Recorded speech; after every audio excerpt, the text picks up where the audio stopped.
My wife abandoned me and our kids with a note saying back in a few years. 6 years later, I'm remarried and she has no home here. All right, here's my story. I've been sitting on this for a while, but maybe putting it out there will help me make sense of it. My name's Jake M., and my ex-wife Lisa and I have known each other for 11 years. We met in high school. She was my first everything. We got married after graduation, thinking we'd figure out life together. Turns out Lisa had a very different idea of what figuring it out meant. At first, it was great. We had 2 amazing kids, a boy and a girl, and I thought we were solid. Sure, Lisa always had a taste for the finer things, but I chalked it up to her wanting the best for our family. That's what you do, right? You justify it because you love them. But somewhere along the way, it stopped being about us and started being about her. Then I noticed Lisa changing, bit by bit. She started hanging out with this new group of high-class moms from school. You know the type, always decked out in designer gear, talking about vacations in Bali or whatever. I figured, all right, cool, she's making friends. But then it started getting weird. Suddenly, she was talking about how we needed a nicer car, trendy outfits for the kids, and bags that cost more than our mortgage. At first, I thought maybe this was her way of showing love or trying to step up. But by the time the 5th Gucci bag landed in our closet, I was like, what the hell is going on? Is this a phase or some kind of shopping addiction? Things went downhill fast. Rent was late more than once, and I could see the credit card bills stacking up. Every time I tried to have a real talk about it, she'd hit me with, "You don't get it. I'm doing this for us," or "You don't understand what it takes to fit in as a mom these days." Like, what? Since when did being a mom mean living like a Kardashian? It wasn't just the spending, it was the attitude. She seemed more focused on keeping up with her new squad than keeping us afloat. It came to the point where I'd come home from a 10-hour shift, exhausted, and instead of finding some peace, there'd be another Amazon package or a shopping bag with stuff we didn't need. I was struggling to even pay rent on time, and every conversation about it felt like hitting a brick wall. I'd tell her, "Lisa, you've got to knock it off. We can't live like this." She'd roll her eyes and say, "Don't you want your family to have nice things?" Or some other excuse about keeping up appearances. Then things got worse. Work slowed down, and my hours got cut. Money was tighter than ever, and I was scrambling just to keep the lights on. I tried to talk to Lisa about cutting back, but she acted like it wasn't her problem. "Don't you want us to enjoy life?" she'd snap. Of course, I wanted us to enjoy life, but how were we supposed to do that if we couldn't even afford the basics anymore? I wasn't asking for the world, just for her to ease up on the unnecessary spending. I thought it was reasonable to expect her to pitch in by cutting back, at least while we were struggling. It felt like I was carrying the weight of the world alone. No support, no understanding, just her piling on more stress. I thought maybe she'd step up. Maybe we'd face the rough patch together. That's what partners do, right? Nope. So, one night, the doomed night, I woke up and realized Lisa wasn't next to me. My first thought, midnight snack raid. My second thought, maybe she finally got that 3 a.m. explore the world bug she always joked about. Turns out, it wasn't a joke. The house was dead silent, no lights on, no sounds, just me in a dark room. That's when I saw it, a folded piece of paper on her pillow. I sat there for a second, staring at it like it was going to explain everything. My heart was pounding. I unfolded it, and the first line was, "Jake, I need to do this for me." She wrote about how I was holding her back, how she'd met someone who could help her explore the world, and how this was something she'd always wanted. She said she wished she didn't have to hurt me or the kids, but sometimes you have to leave behind the things that keep you small. Then came the part that really got me. I'll be back in a few years. By then, I'll have experienced the life I've always dreamed of, and we can pick up where we left off. I read it over and over, trying to make it make sense. She was leaving us for another guy, for some fantasy of living the high life. A few years? Pick up where we left off? Like our lives were just some paused movie waiting for her to come back? I couldn't breathe. My hands were shaking as I reread the note, trying to convince myself it wasn't real. But it was. Lisa had left me and our kids for what? Some delusion of a better life? I started spamming her phone, but it went straight to voicemail. I called again and again, but nothing. I woke the kids up. I don't even know why. Maybe I thought if they called, she'd pick up. But no, they tried too, and it all went straight to voicemail. My son, who was 12 at the time, looked up at me with these confused eyes and said, "Is Mommy gone? Did something happen to her?" And my daughter, she was only 8, asked, "Is Mommy in heaven?" That question hit me like a truck. I didn't know what to say. How do you explain to your kids that their mom just walked out on them? I ended up stammering something about how she was going away for a while, but nothing about it felt right. At that point, I started spamming her phone every few minutes. I'd pick up my phone and try calling her again, hoping she'd answer and tell me it was all some horrible joke. But the only thing I got was her voicemail. By morning, the reality started to sink in. Lisa was gone, and she wasn't coming back, not anytime soon anyway. I had 2 kids who needed me, and I had no idea how I was going to explain to them why their mom decided we weren't enough for her. That note became a turning point for me. At that moment, I stopped being a husband and started being something else. A man who had to figure out how to keep his family together, even when the person who was supposed to be my partner decided we weren't worth sticking around for. It's crazy how one piece of paper can change your whole life. Ever since that night, everything felt like a blur. I'd wake up, look at the empty spot on the bed, and wonder if it was all some weird nightmare. The first few months were a grind. I was trying to juggle work, bills, and raising 2 kids on my own. Before, I had someone to help, even if Lisa wasn't exactly the most hands-on mom. Now, it was all me, packing lunches, helping with homework, cleaning up spills. It felt like I was drowning in responsibilities. I'd fall into bed every night, completely wiped, only to wake up and do it all over again. Money was tight, too. Lisa's spending had drained most of our savings, and with just my income, it felt like I was constantly one step away from falling behind. Every little expense felt like a crisis. I constantly sat there wondering how the hell I was going to make it all work. It reached a point where I almost gave up, but I knew my kids were there, waiting for me to be there for them. So I decided to get my act together. I stopped feeling sorry for myself and started making moves. I cut out anything unnecessary. If it wasn't keeping the lights on or food on the table, it was gone. I also started hustling. I picked up every overtime shift I could get and even started freelancing on the side. Nights when I'd normally crash, I was up late working. It wasn't easy. There were times I thought I was going to drop from exhaustion, but little by little, I started to see the results. I sold off anything we didn't need or use. That fancy coffee maker Lisa had to have, gone. The treadmill collecting dust in the corner, sold it. It felt good, honestly, like I was taking control again. At home, I made sure the kids were taken care of. I cooked every meal, found secondhand clothes for them, and planned little outings, trips to the park, movie nights. Ben and Ellie, they were tougher than I ever gave them credit for. Sure, they missed their mom, and bedtime was rough for a while, but they started to adjust. One night, about 6 months after Lisa left, Ben came into my room holding a picture of her. He handed it to me and asked, "Do you think she'll ever come back?" Man, that question hit hard. I sat there, staring at the picture. Back then, life felt so simple, like we were just your average happy family. I wanted to tell him she'd come back, that everything would go back to normal, but I couldn't lie to him. "I don't know, buddy," I said, "but no matter what, I'm here. We're going to be okay." Over time, things started to shift.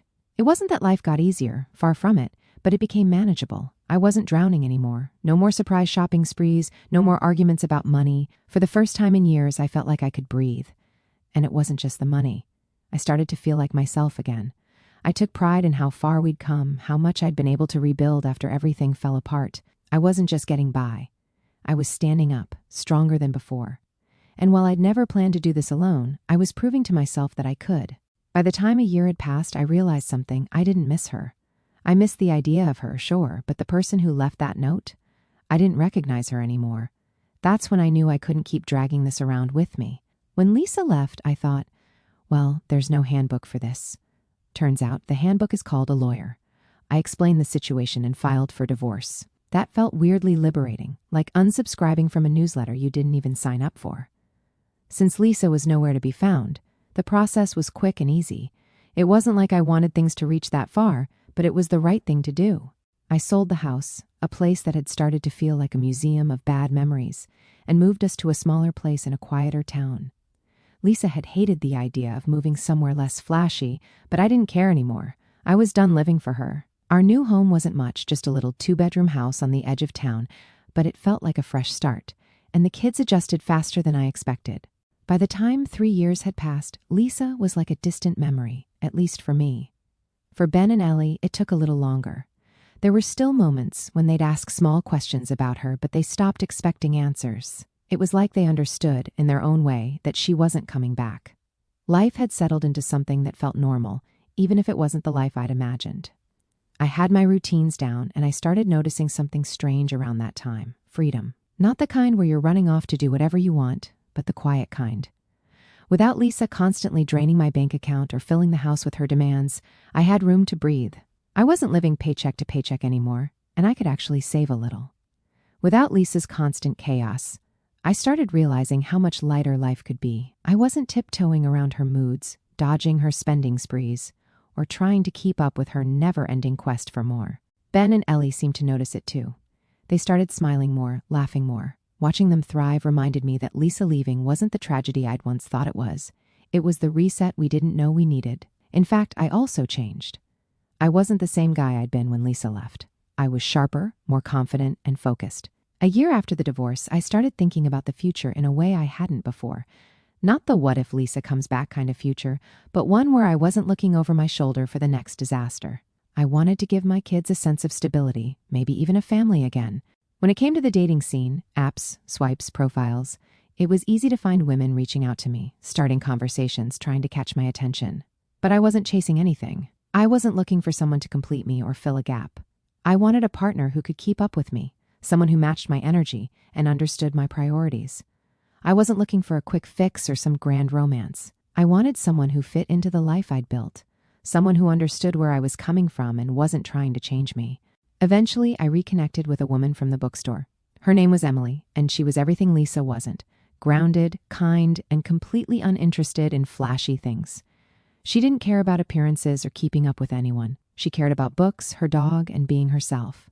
We started out as friends, talking about everything from parenting to our favorite books. I was cautious, I didn't want to rush into anything, but over time, something clicked. Emily became someone I looked forward to seeing, someone who made me feel like I could be myself without worrying about being judged. For Ben and Ellie, it was an adjustment. They were hesitant at first, but Emily never tried to force anything. She let them come to her in their own time, and eventually, they did. By the time we started officially dating, they adored her. I didn't rush into introducing her to the rest of my life. It wasn't about replacing Lisa or erasing the past. It was about building something new, something better. Looking back, that time in my life was a turning point. I went from just surviving to actually living. And while Emily played a part in that, it wasn't about her. It was about finally letting go of Lisa's shadow. The freedom I'd found wasn't just financial or emotional. It was the freedom to imagine a life where I wasn't defined by Lisa's choices, a life where I could make my own. Then, one afternoon, my phone rang, and I almost didn't pick up because I didn't recognize the number. But something made me grab it. When I saw the caller ID, I froze. It was Lisa. For a second, I just stared at the screen like it might explode. I hadn't heard from her in 6 years. Not a call, not a text, nothing. And now, out of nowhere, she was calling me. Part of me wanted to ignore it, but I still shared kids with her, so I answered. The moment I said hello, she launched into full panic mode. "Jake, what the hell is going on?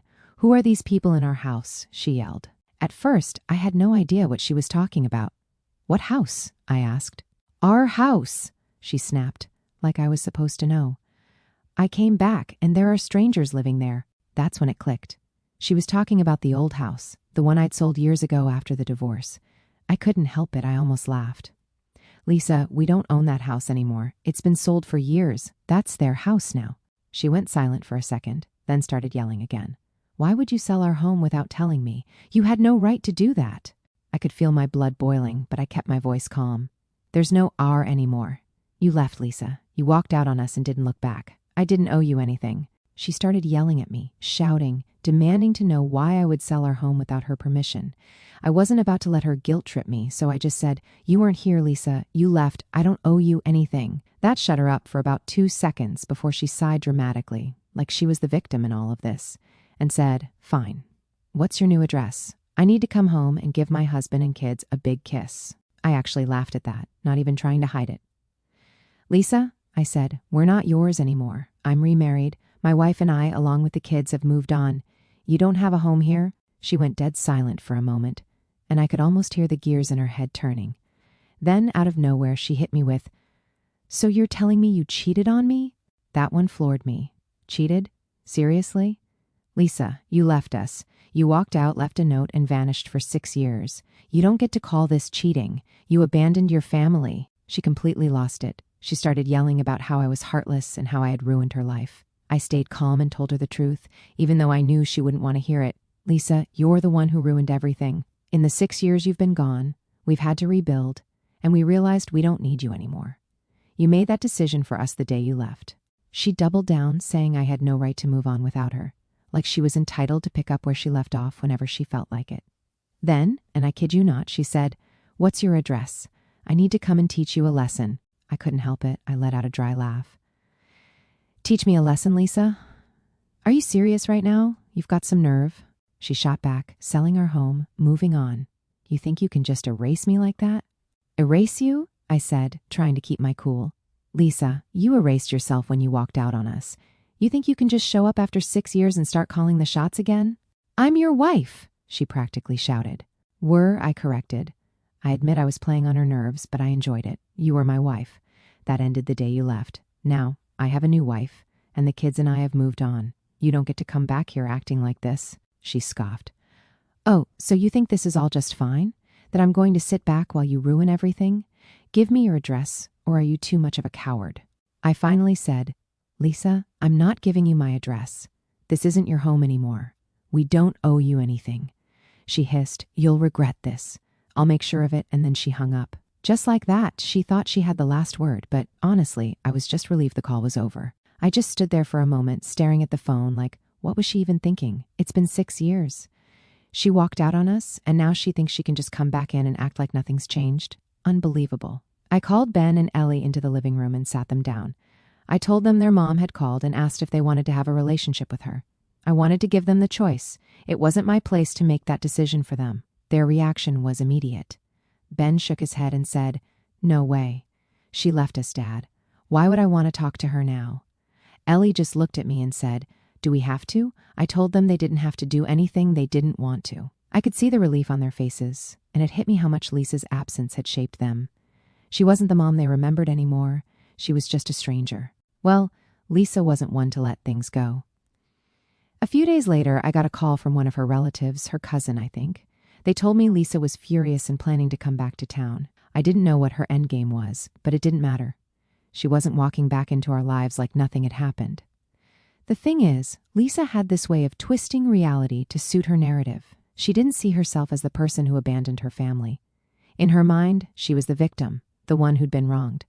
But that wasn't my problem anymore. I had a new life, one I wasn't willing to compromise for her drama. Now, with Lisa in the picture again, everything turned into chaos, as if 6 years of silence wasn't enough drama. After our phone call, I thought maybe she'd realize she wasn't welcome and leave us alone. But no, Lisa doubled down. She started calling and texting nonstop, leaving these rambling voicemails about how I'd betrayed her and how she deserved to be part of our lives again. At first, I ignored her, but then things escalated. She even called once while I was at work. I picked up because I was tired of the constant interruptions. "You think you can just replace me?" she snapped the second I answered. "Lisa, what do you want?" I asked, trying to keep my cool. "What do I want? I want my family back," she shouted. "You had no right to move on without me. We were supposed to pick up where we left off." I couldn't believe what I was hearing. "Pick up where we left off?" I yelled. "Lisa, you walked out on us. You left a note, disappeared, and didn't look back for 6 years. You don't get to show up now and act like nothing happened." She scoffed. Like I was the unreasonable one. "I told you I'd be back. You should have waited for me. That's what families do. They stick together." "Families also don't abandon each other," I shot back. "You didn't care about us when you left, and we don't owe you anything now." That's when she started throwing accusations. She claimed I was trying to erase her, that I'd brainwashed the kids against her, and that I cheated by remarrying. She even had the audacity to say, "I hope your new wife knows she's living in my shadow." I hung up after that. There was no point arguing with her. But she wasn't done. She started spreading rumors among her extended family, saying I'd stolen her house and kept the kids from her. Thankfully, her relatives weren't buying it. Then came the legal threats. She claimed we were still married and announced that she was planning to have my marriage to Emily annulled. Can you believe that? She acted like she could throw the reverse Uno card on my life because it didn't fit her narrative. Apparently, she thought the divorce didn't count because she hadn't been there to contest it. I couldn't help but laugh when I heard that one, like she could just skip out for 6 years, then pop back in and declare the whole thing null and void. She was acting like the world had been on pause while she was gone, as if everything would be exactly how she left it, just waiting for her to pick back up whenever she felt like it. The sheer audacity of it all was mind-blowing. Lisa was so caught up in her own delusions that she genuinely thought her absence wouldn't change anything. That's not how the legal system or life works. I had the paperwork to prove the divorce was finalized, and she'd been notified through every legal channel possible back then. But apparently, ignoring reality was her specialty. She was throwing around big legal terms and acting like she had some sort of case, which was laughable, considering she abandoned us and had no leg to stand on. Emily and I talked it over, and honestly, we weren't even worried, just annoyed. Lisa's threats felt more like a tantrum than anything real, but it didn't make them any less irritating. I sent her a firm message through my lawyer, reminding her that our divorce was legally finalized years ago and that she had no claim over my life or my family. I thought that would shut her down, but Lisa wasn't one to go quietly. Around this time, Lisa went full-on crazy mode. I guess when she realized I wasn't biting on her calls and messages, she decided to go after Emily instead. Lisa had somehow gotten her number, don't even ask me how, and sent her this long chain of unhinged texts. Stuff like, "You think you can just take my place? You'll never be their real mom. You're nothing to them." And another one that said, "Jake is mine and you'll never change that. Don't think for a second this is over." I was seeing red. Like, who does that? Emily didn't sign up for this crap. But Lisa wasn't done. She started spreading rumors about Emily around town, telling anyone who'd listen that Emily was a homewrecker and that she'd stolen me. It was laughable, honestly, but it still pissed me off. I wasn't about to let her keep pulling this crap. The next day, I went straight to my lawyer and filed for a restraining order. Lisa was officially out of chances. Of course, she didn't take it lying down. She kept trying to stir up trouble, but at least the restraining order gave me some leverage to shut her down. By the time Lisa's attempts to force her way back into our lives had run their course, I was done, completely done. I tried to shut her off in every way possible. At some point, the calls stopped, the messages dried up. Maybe she finally realized there was no getting through to me. Or maybe she just moved on to her next scheme. Either way, the silence was a relief.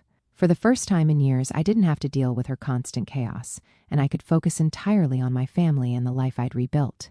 It was like a weight had been lifted, a reminder that she no longer had any power over me or my choices. After a few months, life was finally calm.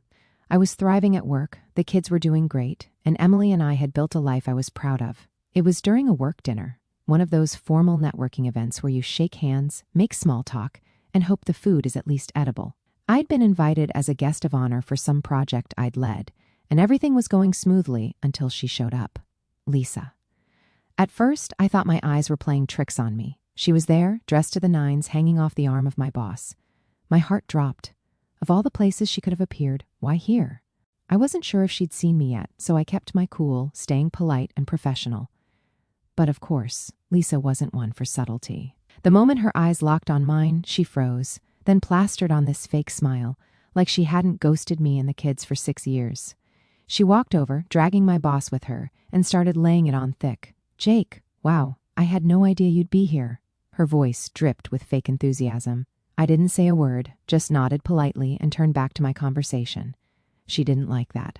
"Aren't you going to introduce me?" she asked loudly, trying to pull attention.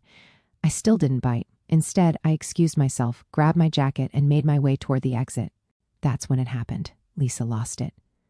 "Really? You're just going to walk away?" she yelled, loud enough for half the room to turn and stare. "You think you can just erase me from your life, Jake? I am your life." Her outburst was so loud it stopped me in my tracks. For a moment, I considered responding, putting her in her place right there in front of everyone. But then I looked around, my boss, my colleagues, strangers, and realized it wasn't worth it. Instead, I turned to her and said calmly, "Lisa, this isn't the time or place. You need to leave." She started ranting about how I'd ruined her life, how I'd stolen her family, and how she deserved better than this. It was embarrassing, honestly. I could feel everyone's eyes on us, but I refused to stoop to her level. I just shook my head, turned back around, and walked out of the room. That night, as I sat at home with Emily and the kids, I realized how far I'd come. Lisa's outburst didn't faze me, it was just noise. The life I had now, the family I'd rebuilt, was all that mattered. Emily asked me what had happened at the dinner, and when I told her, she just laughed and said, "Sounds like she hasn't changed a bit." "Nope," I said, smiling, "but I have. Because that's the truth. I'm not the guy Lisa left behind all those years ago. I've grown. I've built something real, something solid. And the best part? I've got the kind of family Lisa could never understand. A genuine one." Lisa's return might have been chaotic, but it reminded me of something important. I'm done with the past. My focus is on the people who truly matter, the ones who've stood by me through everything. And let me tell you, life's never been better. Thanks for sticking with me, guys. This journey's been a wild one, but I'm proud of where we've landed. Here's to new beginnings.